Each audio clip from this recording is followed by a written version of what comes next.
Halo semua, di video kali ini kita akan memaparkan hasil wawancara usaha di kegiatan KMI Kewirausahaan 2025 di Universitas Tidar. Usaha yang dipilih kelompok kami yaitu Tiwul Bar yang berasal dari Universitas Pembangunan Nasional Veteran Jakarta. Tiwul Bar adalah snack bar yang dibuat dari tiwul atau olahan singkong tradisional khas Jawa. Bedanya yaitu tiwul bar dikemas praktis dengan perpaduan rasa dan bahannya sehingga menjadi camilan enak dan sehat. Dari hasil wawancara yang telah kita laksanakan diperoleh perencanaan SDM produksi. Anggota usaha dari Tiwul Bar sendiri yaitu terdiri dari 5 orang. Yang pertama yaitu CEO yang bertanggung jawab atas visi dan arahan strategis Tiwul Bar. Yang kedua ada CFO, bertugas mengatur seluruh keuangan tim mulai dari budgeting, laporan dana, sampai evaluasi pengeluaran. Yang ketiga yaitu CMO, bertanggung jawab untuk seluruh strategi komunikasi dan pemasaran Tiwul Bar. Yang keempat yaitu CPO, berfokus pada pengembangan dan quality control produk. Yang terakhir yaitu COO, bertugas mengatur seluruh kegiatan operasional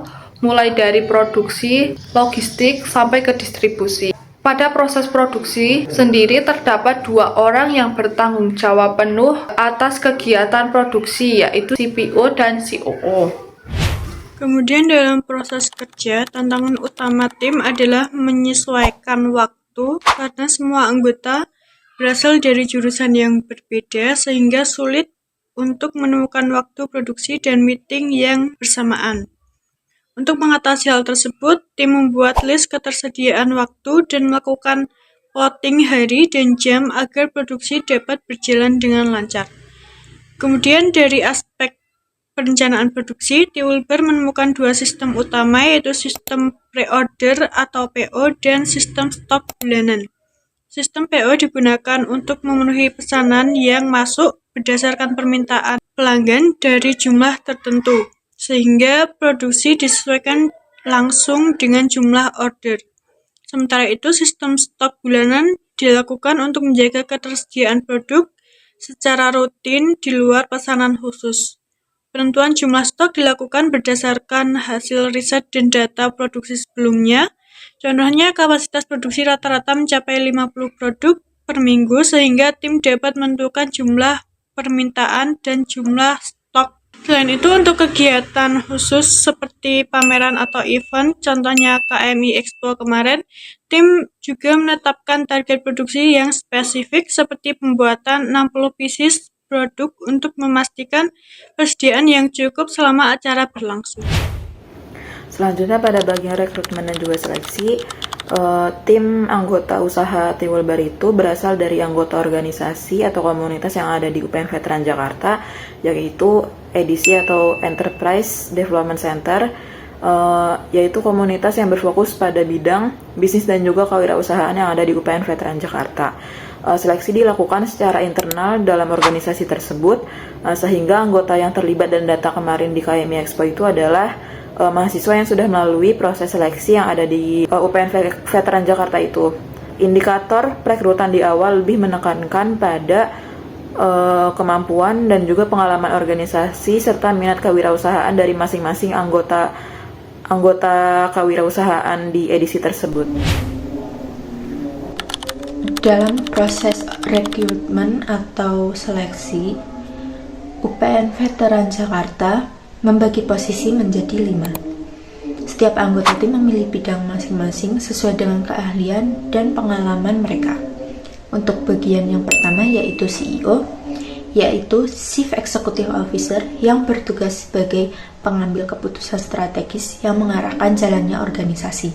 Yang kedua ada CFO atau Chief Financial Officer yang bertanggung jawab untuk mengelola seluruh aspek keuangan perusahaan, mulai dari penganggaran hingga pengawasan arus kas. Yang ketiga ada CMO atau Chief Marketing Officer yang bertugas sebagai memimpin kegiatan, pemasaran, dan pembuatan konten yang mendukung pertumbuhan brand. Yang keempat ada CPO atau Chief Production Officer yang bertugas untuk mengawasi seluruh proses produksi agar hasilnya sesuai dengan standar kualitas yang diharapkan. Dan yang terakhir ada COO atau Chief Operating Officer yang bertugas untuk mencatat keluar masuknya pesanan secara akurat untuk menghindari resiko terjadinya overproduksi yang bisa merugikan perusahaan.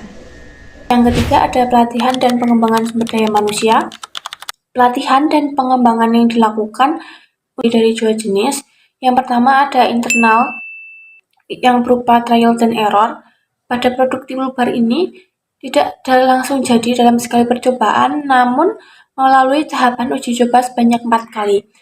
Nah, pada tahap awal produk timbul bar ini masih memiliki tekstur yang keras sehingga kurang sesuai dengan standar dan kualitas yang diinginkan. Berdasarkan masukan dan feedback dari teman-teman kampus, formulasi kemudian diperbaiki mulai dari komposisi bahan, waktu pemanggangan, hingga teknik pencampuran adonan.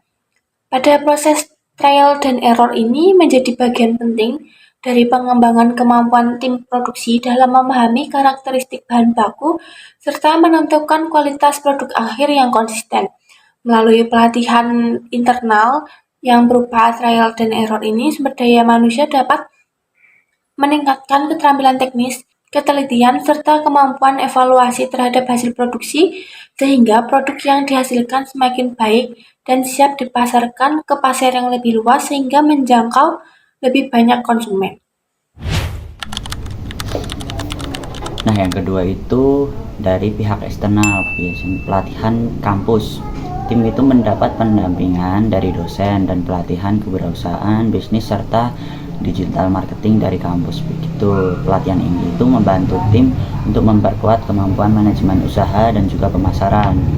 Nah, selain itu, inovasi produk juga terus dikembangkan mereka, misalnya menambah varian rasa berbahan buah kering seperti stroberi maupun dengan anggur. Oke, yang selanjutnya yaitu penilaian kinerja dan kompensasi.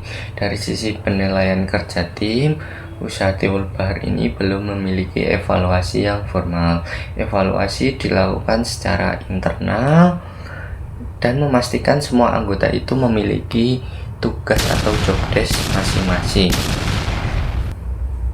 Untuk kendala utama yang ada pada usaha timbul bar ini yaitu penyesuaian waktu, sehingga evaluasi pada koordinasi jadwal produksi. Untuk kompensasi pada usaha timbul bar ini bersifat upah atau gaji ya, dimana keuntungan itu nantinya itu dibagi merata kepada seluruh anggota. Sistem gaji ini belum berlaku pada usaha timbul bar ini dikarenakan usaha ini masih baru ya, soalnya baru September tahun ini, September kemarin.